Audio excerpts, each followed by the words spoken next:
बहुत परिश्रम करना पड़ता है, रात दिन दौड़ना पड़ता है, अलग अलग लोकेशन को कवर करना पड़ता है। तो आप लोगों ने भी बहुत कष्ट उठाया है।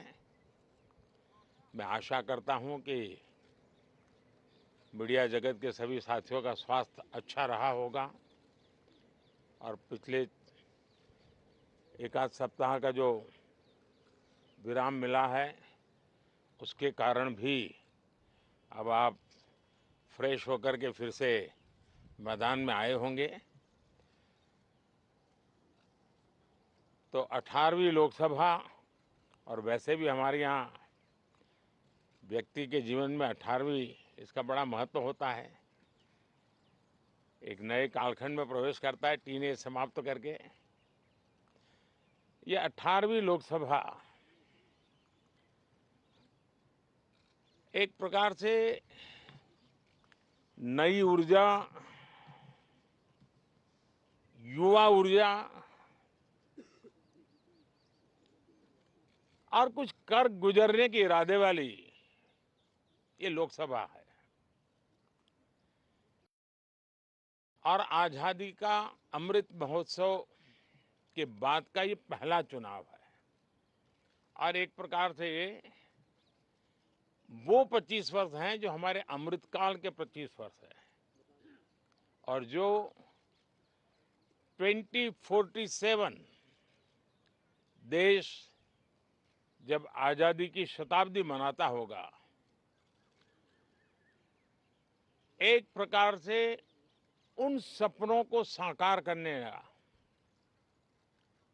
एक बहुत महत्वपूर्ण पड़ाव ये 18वीं लोकसभा है। साथियों, एनडीए सरकार को तीसरी बार देश की सेवा करने का देशवासियों ने आदेश दिया है, अवसर दिया है। मैं देशवासियों का फिर से एक बार ये अवसर देने के लिए हृदय से आभार व्यक्त करता हूं। और मैं देशवासियों को विश्वास देता हूं कि पिछले 2 टर्म में जिस गति से देश आगे बढ़ा है, समाज के हर क्षेत्र में परिवर्तन साफ साफ नजर आ रहा है।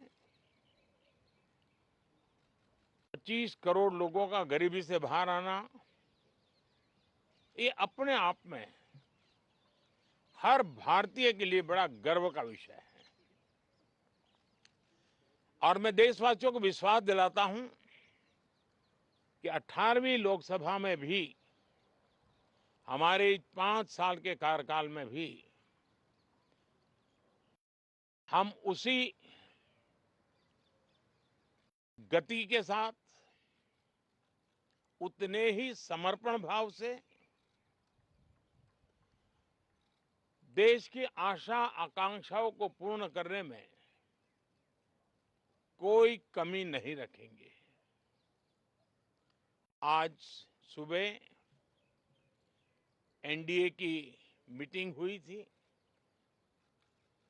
एनडीए के सभी साथियों ने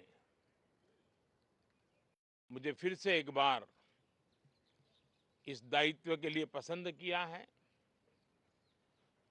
और सभी एनडीए के साथियों ने राष्ट्रपति जी को इसकी जानकारी दी। और राष्ट्रपति जी ने मुझे अभी बुलाया था और मुझे प्रधानमंत्री डेजिग्नेटेड के रूप में काम करने एक नियुक्ति दी है, और मुझे शपथ समारोह के लिए और मंत्रिपरिषद के सदस्यों के सूची के लिए उन्होंने सूचित किया है। मोटे तौर पर मैंने राष्ट्रपति जी को कहा है कि हमें 9 तारीख शाम को सुविधा रहेगी। अब बाकी डिटेल तो राष्ट्रपति भवन वर्कआउट करेगा और हम तब तक मंत्रिपरिषद की सूची राष्ट्रपति जी को सुपुर्द करेंगे। उसके बाद शपथ समारोह होगा। साथियों, सरकार एनडीए की एक प्रकार से एनडीए 1, एनडीए 2 और एनडीए 3 ये एक निरंतरता है और हमारे संकल्पों को लेकर के, सुशासन के प्रति हमारी प्रतिबद्धता को लेकर के और देश के सामान्य जन के सपनों को पूरा करने के प्रयास के रूप में इस निरंतरता को हम और अधिक ऊर्जा के साथ और अधिक व्यापक विजन के साथ आगे बढ़ाएंगे और समय सीमा में लक्ष्यों को प्राप्त करने का हमारा प्रयास रहेगा। 2014 में मैं बहुत नया था। मुझे अब एक लंबे समय तक इस कार्य का अनुभव मिला है, हमारी टीम को अनुभव मिला है और इसलिए हमारे लिए अब तुरंत ही काम को आगे बढ़ाना बहुत ही सरल रहने वाला है और इस अनुभव का लाभ भी देश की सेवा करने में मिलने वाला है। इन 10 साल के कार्यकाल के दरमियान भारत की वैश्विक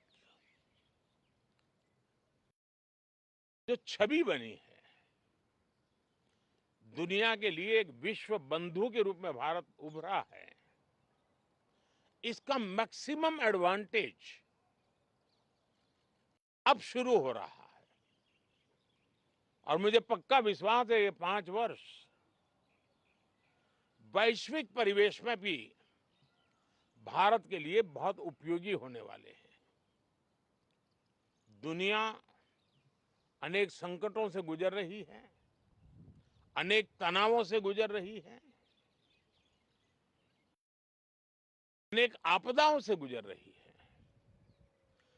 ऐसी विकट परिस्थिति दुनिया ने बहुत लंबे अरसे के बाद देखी है। हर देश इन सारी समस्याओं के बीच अपने आप को बचाए रखना, बढ़ाते रहना, चुनौतियों का डगर डगर पे सामना कर रहा है। हम भारत वाले लोग, हम भारतवासी खुद नसीब हैं कि इतने बड़े संकटों के बावजूद भी हम आज विश्व की सबसे तेज गति से बढ़ने वाली इकोनॉमी के रूप में जाने गए हैं। ग्रोथ के विषय में भी दुनिया में हमारी वाहवाही हो रही है। अब एक स्टेबल गवर्नमेंट मिलने के कारण और परिचित व्यवस्था और नेतृत्व मिलने के कारण दुनिया का भारत के प्रति रुझान, भारत के प्रति उनका आना बहुत तेज गति से होने वाला है और मुझे विश्वास है कि देश के सभी राज्यों को इसका लाभ मिलेगा। देश की युवा पीढ़ी को सबसे ज्यादा लाभ मिलेगा। विकास के नए ऊंचाइयों को छूने में एक वैश्विक भागीदारी का वातावरण आने वाले 5 साल में बनने वाला है। तो इसी संकल्पों और आदर्शों के साथ हम आगे बढ़ेंगे। मैं राष्ट्रपति जी का हृदय से आभार व्यक्त करता हूं कि एक बहुत बड़े महत्वपूर्ण दायित्व के लिए उन्होंने मुझे निमंत्रित किया है। आप सबका भी दोस्तों बहुत बहुत धन्यवाद। Thank you.